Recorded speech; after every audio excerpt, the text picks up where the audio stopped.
Pai do Senhor, irmão. Glórias a Deus. Abra no Evangelho de Jesus, segundo escreveu João, capítulo 6, verso de número 22 ao 27, e depois, parafraseando com esse texto, nós vamos no versículo 60 ao 78. Hoje nós já tivemos uma escola bíblica dominical abençoada. Amém. Glória a Deus. Nós tivemos a escola de batizando já algumas pessoas, como a nossa irmã Rosane falou no começo. Quem quiser participar da escola de batismo, fale conosco no final do culto, e nós vamos estar se inscrevendo para a escola de batismo. Já temos algumas pessoas para esse ano 2014, que para mim é uma alegria só. Amém? Todos acharam? Pode ficar sentado, não se levantar não. Não se preocupe com isso, a reverência está em obedecer a palavra.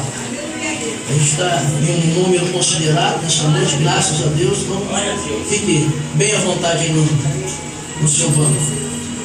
O versículo 22 vai dizer assim: no dia seguinte, a multidão que ficara do outro lado do mar percebeu aí que havia um único barco e que Jesus não embarcara nele com os discípulos, mas que esses haviam partido sós. Então, outros barcos chegaram de Tiberíades, perto do lugar em que comeram o pão, tendo o Senhor dado graças. Percebendo a multidão, e Jesus não estava ali, nem os seus discípulos, tomaram os barcos e foram para Cafarnaum à procura de Jesus. Encontrando no outro lado do mar, perguntaram-lhe: Mestre, quando chegastes aqui? Respondeu-lhe Jesus: em verdade vos digo, que me buscais não pelos sinais miraculosos que vistes, mas porque comeste do pão e vos fartastes. Trabalhai não pela comida que perece, mas pela comida que permanece para a vida eterna, o qual o Filho do Homem vos dará, porque Deus o Pai o marcou com o seu selo.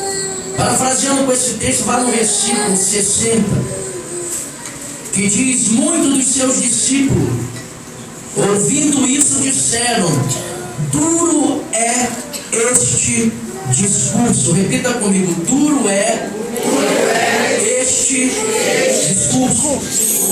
Quem o pode ouvir?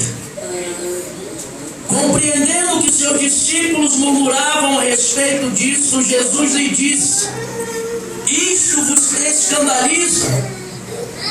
Que aconteceria então se visses o Filho do Homem subir onde o primeiro estava? O Espírito é o que vivifica, a carne para nada serve. As palavras que vos disse são Espírito e são vida. Mas algum de vós não creio, pois Jesus sabia desde o princípio quais eram os que não criam e quem o trairia. Prosseguiu: é por isso que eu vos disse que ninguém pode vir a mim se o Pai que lhe for concedido não trouxer. A partir de então, muitos dos discípulos voltaram atrás e já não andavam com ele. Então perguntou Jesus aos 12: não quereis vós também retirar-vos?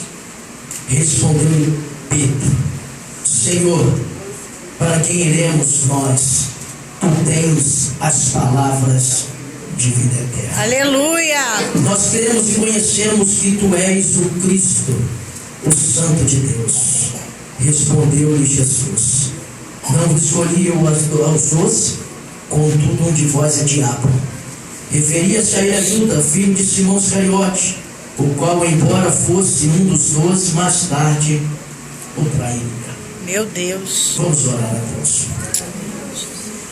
Bendito Deus, soberano e eterno, Senhor da glória, mais uma noite estamos reunidos neste lugar, e mais uma vez eu te agradeço pela oportunidade que tu me concede de subir a essa tribuna para ser o pregoeiro da tua palavra. É verdade, Deus. Senhor, apenas quero ser um canal nesta noite, teu filho. que o Senhor possa me usar para abençoar a vida da tua noiva, que essa palavra que tu colocaste no meu coração possa ser liberada com autoridade e unção, e que possa fazer a diferença, que possa penetrar, Pai, aonde eu jamais conseguiria ir, que é na alma e no espírito, e aí fazer a obra que precisa ser feita.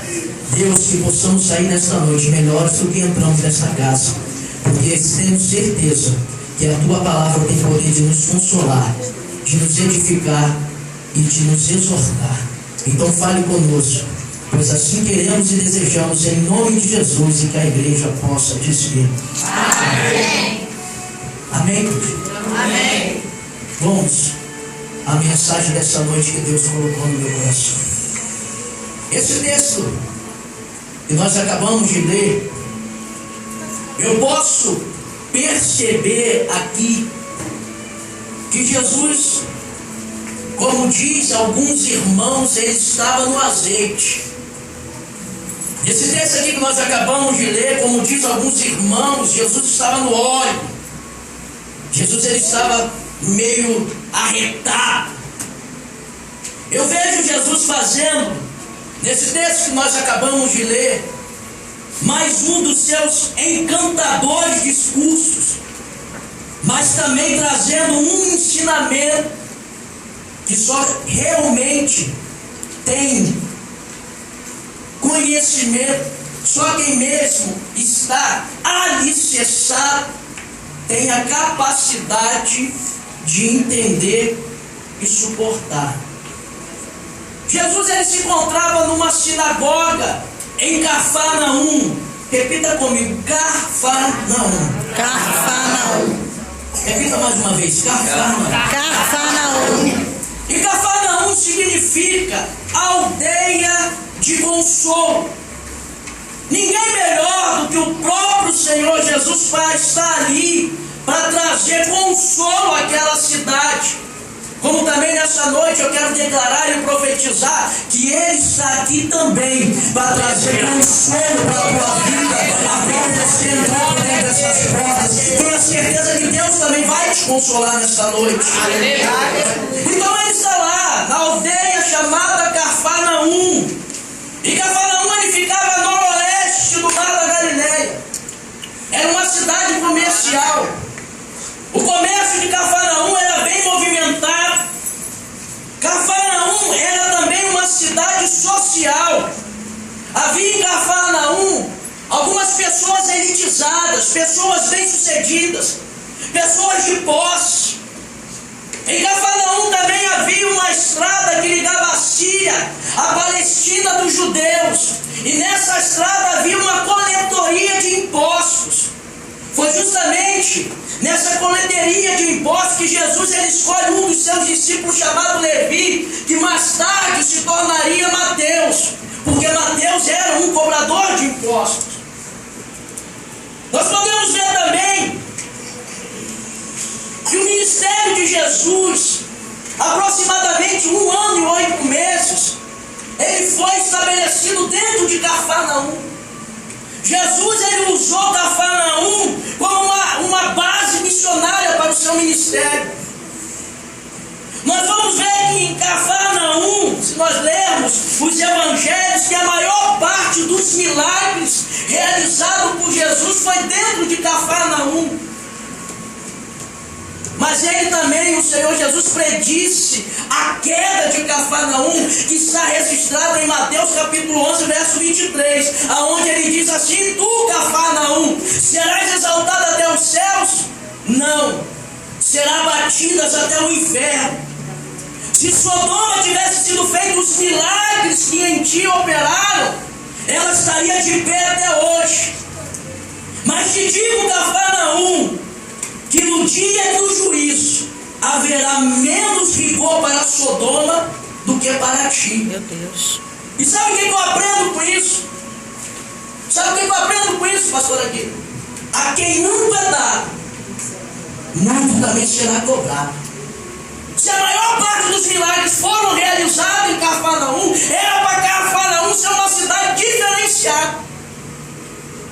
Se 1 ano e 8 meses Jesus estabeleceu a cidade como uma base missionária, era para eles realmente, querido, estar numa posição diferenciada das demais aldeias, das demais cidades. Mas quem muito é dado, muito será cobrado. E eles talvez não receberam o Senhor da forma que era preciso ser recebido. E Jesus ele está ali na cidade de Cafarnaum, numa sinagoga. E a multidão que estava com ele no dia anterior e que havia visto a realização da multiplicação dos pães e dos peixes, estavam à procura do mestre. Eles saíram para procurar Jesus. E quando eles encontraram Jesus, eles perguntaram: mestre, como é que tu chegastes aqui? Naquela multidão que estava à procura de Jesus, havia diversas pessoas, irmão Cleber. Havia ali os curiosos. No meio daquela multidão havia os interesseiros. No meio da multidão havia os observadores, os chantagistas, os religiosos, os mercenários. E quando eles chegam perto de Jesus, pergunta: mestre, como tu chegaste aqui? Jesus, conhecendo o coração deles, lhe traz uma resposta dizendo: em verdade vos digo, vós me procurais, não pelos sinais que vistes, mas porque comeste dos pães e vos fartastes. Aí ele vai dizer: trabalhai não pela comida que perece, mas para aquela que subsiste para a vida eterna, a qual o Filho do Homem vos dará, porque o Deus, o Pai, o selou ou confirmou para isso. Jesus aqui, ele é duro na sua resposta. Ele diz assim: em verdade vos digo, que vós me procurais não pelos sinais. Presta atenção no que eu vou dizer nessa noite. Os sinais eram as credenciais de que Jesus era o Messias prometido.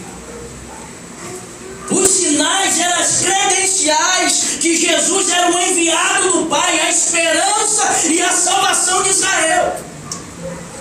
E Jesus está dizendo para essa multidão: vocês estão me procurando não porque eu sou o Messias, não porque eu sou o enviado, não porque eu sou a salvação de Israel. Vocês estão me procurando por causa dos vossos próprios interesses. Meu Deus. Meu Pai.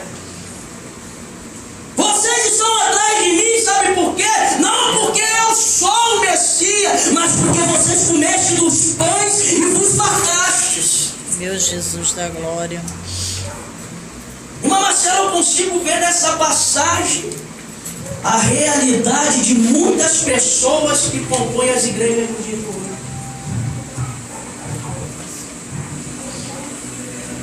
As pessoas estão procurando Jesus por causa dos seus próprios interesses efêmeros. É a satisfação do físico, não dando importância para o espiritual. É a satisfação do passageiro, não dando importância para aquilo que é eterno. O pão é uma revelação nessa noite. O pão é o alimento básico dos antigos. É o símbolo de tudo o que sustenta a vida na terra. E Jesus está dizendo: trabalhem não pela comida que perece, não pelo pão que perece, mas trabalhem, querido, pelaquela que subsiste para a vida eterna, a qual o Filho do Homem vos dá. Jesus aqui, irmã Marcela, está mostrando que os nossos esforços, eles têm que ser canalizados, ou eles têm que ser centralizados no que é eterno e não nas coisas temporais. Quantos estão entendendo? Diga glória a Deus. Glória a Deus. Porque o que tem de pessoas trabalhando para construir impérios, está assim, está cheio. Pessoas que querem ganhar, e a vida espiritual, que é mais importante, está ficando de lado. Eu quero dizer para você que tudo isso vai passar. Essa vida que nós estamos vivendo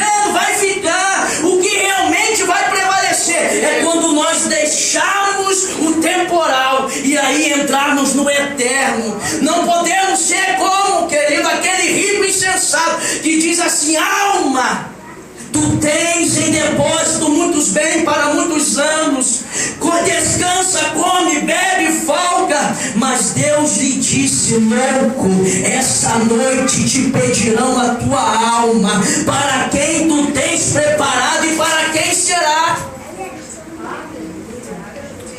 Era o rico insensato dizendo: minha alma tu tens em depósito há muitos anos. Você pode descansar, você pode folgar. E Jesus diz, e Deus diz assim: louco, essa noite vai te pedir a tua alma. E para quem tu tens preparado ela? E para quem será a tua alma? Aí ele vai dizer assim: assim é aquele que para si ajunta tesouros e não é rico para com Deus. Posso ouvir um glória nesta noite? Glória a Deus! Meu Deus. Então, versículo 28 desse texto, eles vão perguntar: o que nós faremos para executarmos as obras de Deus?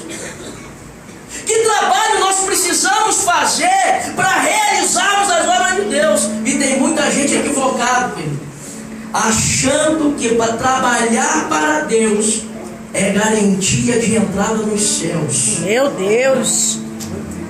Tem muita gente querendo se auto-justificar com as obras. E pelas obras ninguém será justificado. É Deus. Desse jeito. Sabe como é que é? Glória a Deus. Eu faço tudo que é errado, mas eu faço isso para Deus, faço aquilo para Deus, faço aquilo outro. Você está muito enganado. Pelas obras ninguém vai ser justificado. Essa multidão aqui, eles queriam fazer a obra de Deus, quando na realidade eles nem conheciam a Deus, pastor. E nós precisamos conhecer a Deus para podermos realizar as obras de Deus de uma forma correta. E o Senhor vai se voltar para eles e vai dizer assim para eles: a obra de Deus é esta. A obra de Deus é esta, irmã Cleide. É meu, somente meu, todo o trabalho. E o teu trabalho é descansar em mim. Aleluia. É Deus. Toda a igreja é meu, somente. Fala, Deus. Aleluia, Jesus. E o teu trabalho é descansar em mim. Aleluia.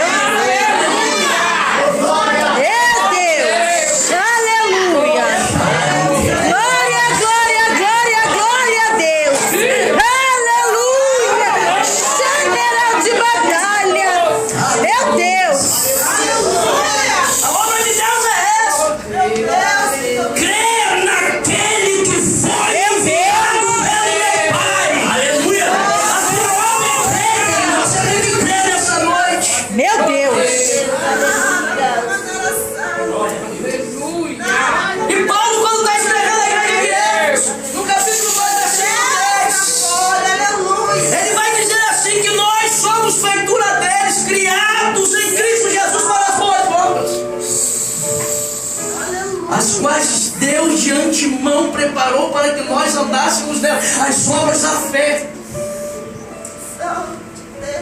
Você foi, querido, feito em Cristo Jesus para andar nas boas obras, preparada por Deus de antemão, as obras da fé, querido. Então eu quero dizer nessa noite: nós não realizamos obras para sermos salvos, porque nós sabemos que a salvação é pela fé. Nós fazemos as obras porque já somos salvos. Então o teu trabalho é crer. Para entrar no reino de Deus tem que crer. Diga para o seu irmão: para entrar no reino de Deus você tem que crer. Tem que crer. Tem que crer. Então quando Jesus diz isso, que a obra essa é crer, ele é ignorado. Aí eles vão perguntar assim: que sinal fazes tu para que vejamos e creiamos em ti? Quais são os teus feitos?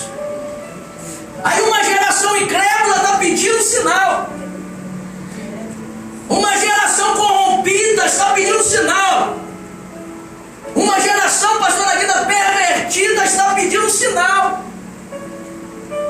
Porque até então, a multiplicação dos pães e dos peixes foi um milagre inútil para eles. Eles queriam mais sinais. Meu Deus. Eles queriam mais provas de que aquele ali era Jesus. E tem pessoas pedindo provas e provas e provas e provas. Até quando você vai continuar pedindo provas para Deus? E Deus já falou contigo. Meu Deus. É, general. Desse E jeito. tem gente pedindo provas. Eu quero mais sinais. Aí sabe o que eu aprendo? Eu vou compartilhar com você. Sinal não é para aqueles que creem. Sinais são para os descrentes e incrédulos.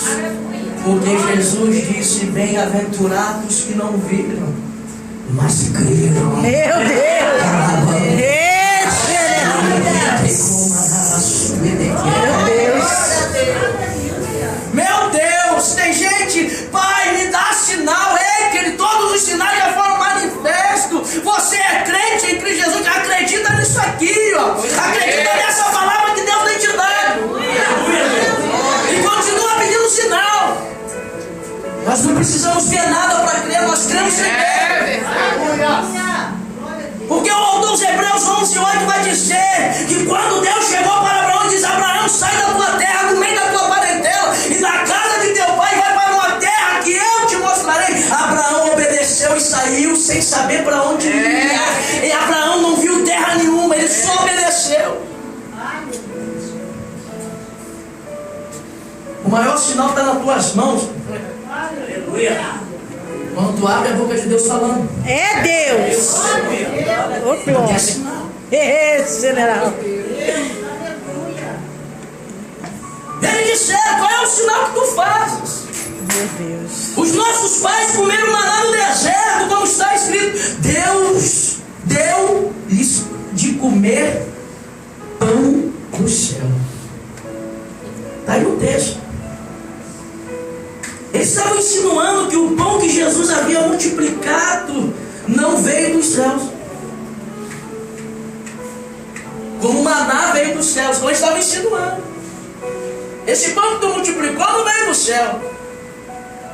O maná veio. Então nos dá um sinal aí também.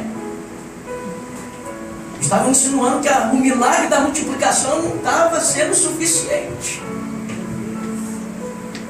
E disseram mais, Marina Marcelo. Eles disseram assim: Moisés sustentou nossos pais por 40 anos no deserto do Maná. Aí Jesus responde para eles: não foi Moisés quem deu o pão do céu, foi o meu Pai que enviou o pão. Porque o pão de Deus é o que desce dos céus e dá vida ao mundo. Glória a Deus. Aí eles disseram assim: então nos dá esse pão aí. Nos dá esse pão aí também. Em outras palavras, sabe o que eles estavam dizendo? Nos sustente sempre com esse pão, como Moisés sustentou os nossos pais por 40 anos, e aí nós vamos acreditar em você. Aí Jesus replica para eles: eu sou o pão da vida. Eu sou o alimento que desceu dos céus. Eu sou maior do que o maná. Aquele que vem a mim não terá fome, e aquele que crê em mim jamais terá sede. E lá no versículo 55 ele vai dizer assim: a minha carne é verdadeira comida, e o meu sangue verdadeira bebida. Aleluia. Repita comigo: carne e sangue. Carne e sangue. Mais forte. Carne e sangue. Carne e sangue é uma analogia a pão e água. Ele está falando de pão. Ele está falando que aquele que vier a ele não terá sede. Pão e água. Mas ele diz no versículo 55: carne e sangue. A minha carne é verdadeira comida, e o meu sangue verdadeira bebida. Aleluia. Então, enquanto pão e água são elementos de sustentação e satisfação física. A carne e o sangue de Jesus são elementos de sustentação e satisfação espiritual. Glória a Deus. Glória. Jesus disse: eu sou o pão vivo que desceu do céu. Quem comer desse pão viverá para sempre. E este pão é a minha carne que eu darei pela vida do mundo. Aleluia. E quando Jesus fala isso, os judeus começam a murmurar.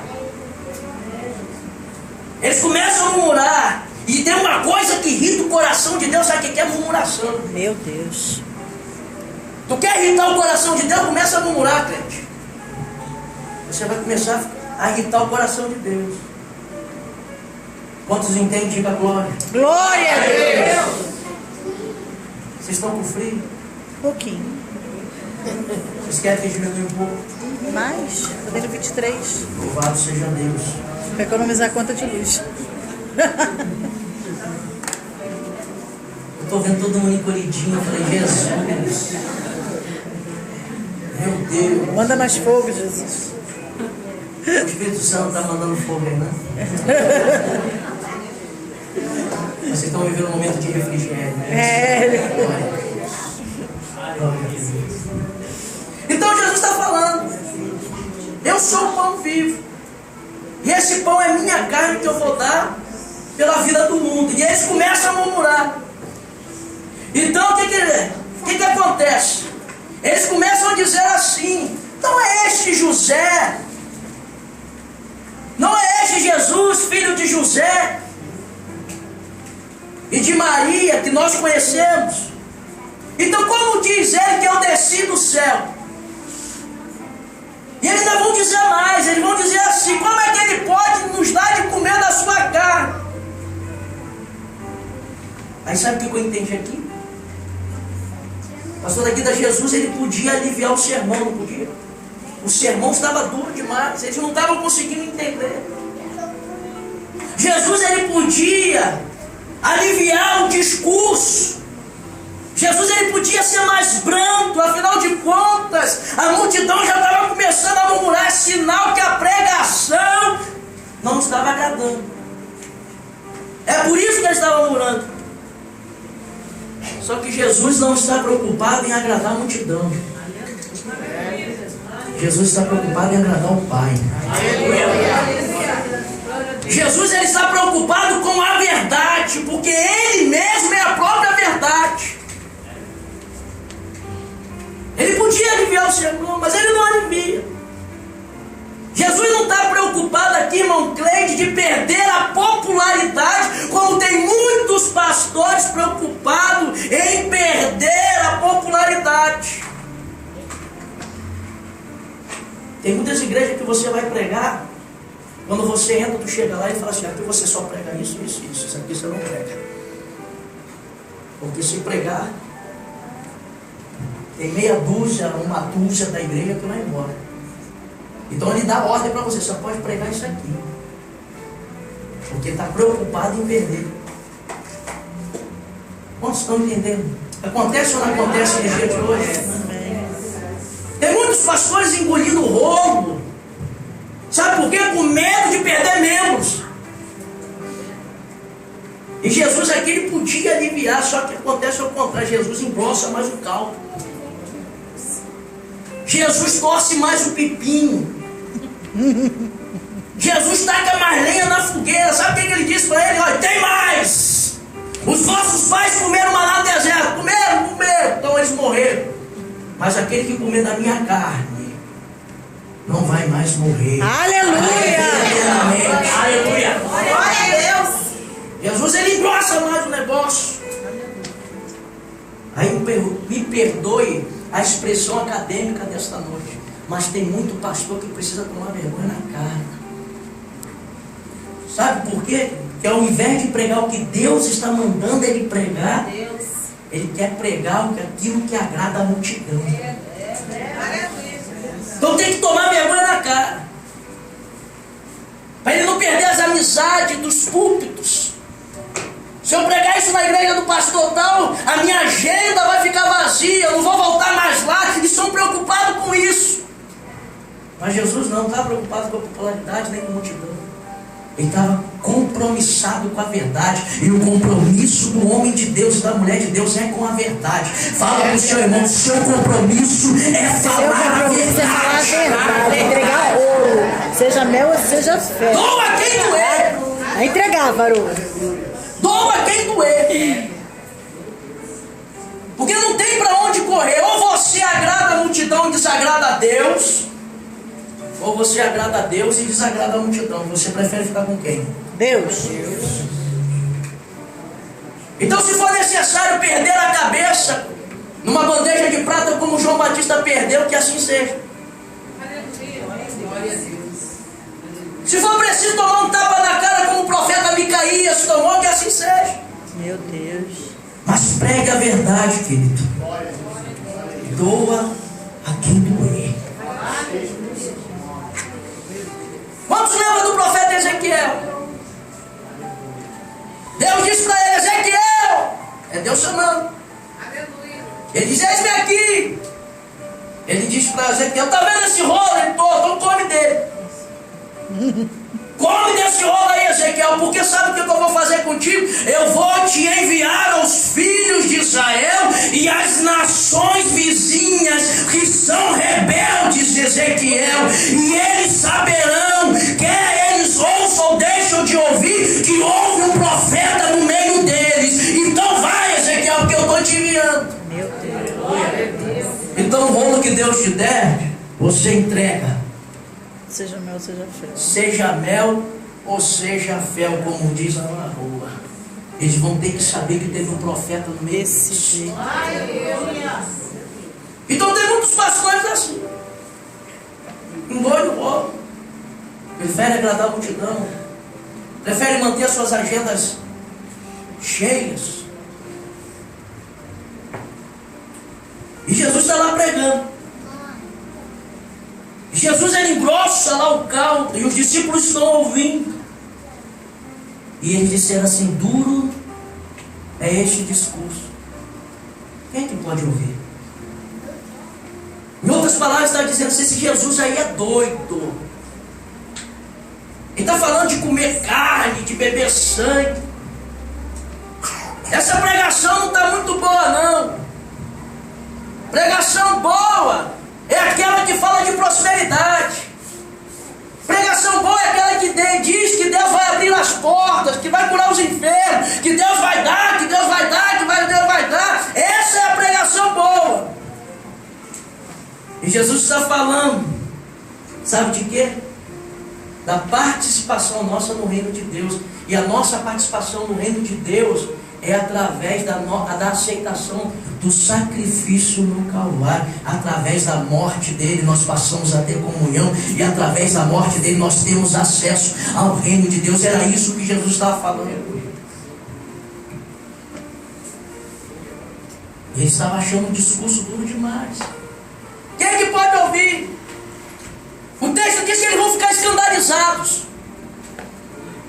Aí Jesus vai dizer: isso você escandaliza? Comer carne, beber sangue vos escandaliza? E se eu vos dissesse: vires o Filho do Homem subir para da onde ele veio? Se eu estou falando de morte, escandaliza, muito mais se eu falar da minha ressurreição. E diz que dali para frente eles já não podiam mais andar com ele. Presta atenção, olha aqui para mim. Eu acho essa passagem linda. Sabe por quê? Porque quem faz a separação é a palavra. Quando você prega a verdade, aqueles que são, ficam. Aqueles que não são, vão embora. Porque eles não aguentam, não suportam ouvir verdade. E o próprio João, na sua primeira epístola, capítulo 2, versículo 19, diz: eles saíram do nosso meio, porque não eram dos nossos. Porque se eles fossem dos nossos, eles permaneceriam conosco. Mas para que fique provado que eles não são dos nossos, Foi por isso que eles foram. Meu Deus. A palavra separa. Fala para o seu irmão, a palavra separa. A palavra separa. Aí Jesus vai olhar para os 12, só ficou os 12. E vocês não querem seguir eles, não? Não vai se retirar? Aí Pedro toma a palavra e diz: Senhor, para onde iremos nós? Só tu tens a palavra de vida eterna.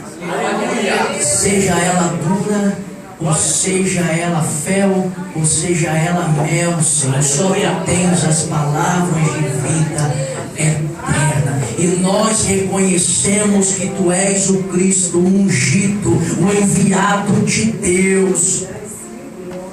E assim permaneceram os 12. Então nessa noite é a palavra que traz separação. E nós precisamos ter comunhão com Ele, através da carne e através do sangue. Porque quem não tem comunhão com Ele através da carne e do sangue não faz parte do reino. Fique de pé.